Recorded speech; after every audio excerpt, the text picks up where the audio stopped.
Hello again. My name's Gabe Zona. What did I hear? Oh, I know.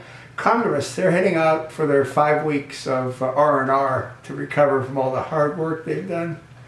You know, I've said this before, and I've said this actually a number of times before. What has to happen before any member of Congress can vote on a bill, they have to be tested. You know, like when you go for your driver's license, do you really understand what the material is all about? And we know that, for the most part, they don't read the bills. They just vote party line, which is why Congress doesn't work. But that's a different issue. And so what I also heard is that they've not been able to come to any kind of resolution with respect to the Veterans Administration. I have a solution to solve the problem with the Veterans Administration, and it's 2 words. One fairly large word and one very small word. You know what those 2 words are? Privatize it. Yeah, privatize it, and it'll work. You can't show me one department within the government that functions at maximum efficiency. Some function, but not at maximum efficiency. Why? Well, because if you're a government employee, you go at half throttle. Yeah, the private sector tends to go at full throttle. Once you're a government employee, you can scale back. Look forward to your pension. Look forward to your cushy retirement. You know, what I heard was that they've got a new plan, and it'll only allow $350 million in bonuses for the VA. Well, how's that scaling it back when last year I think they had $375 million in bonuses, and we know it was a complete mess. So by dropping $25 million, that's their idea of scaling back. Bonuses are usually given for work performed by an employee above and beyond. None of these folks, I shouldn't say none of them, I'm sure there's a lot of doctors and nurses that work very hard, but for the most part, it's a farce.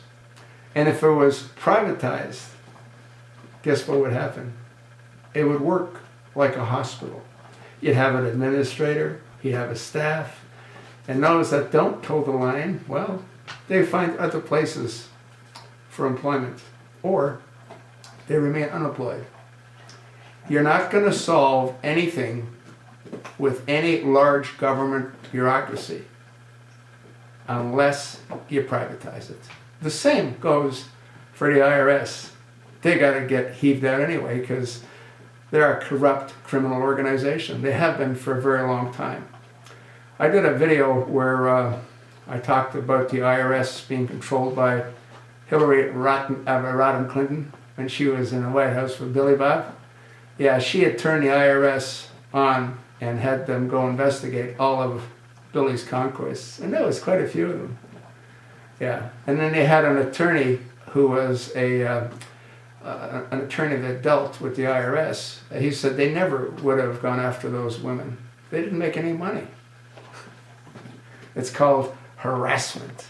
No different than what Lois Lerner was doing under the direct supervision and orders of who? Well, why do you think Dougie Schulman went there 157 times?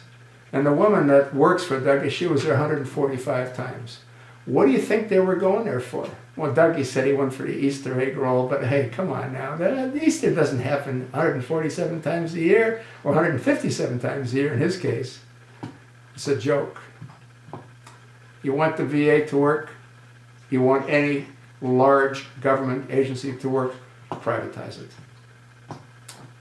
If you don't, this is what you're going to get. Personally, I think it's too late. Obama is laughing at Congress. He's laughing at the American people. He's going to continue doing exactly what he wants when he wants. And there's no stopping him. That's what's scary. That's what I think. So what do you think?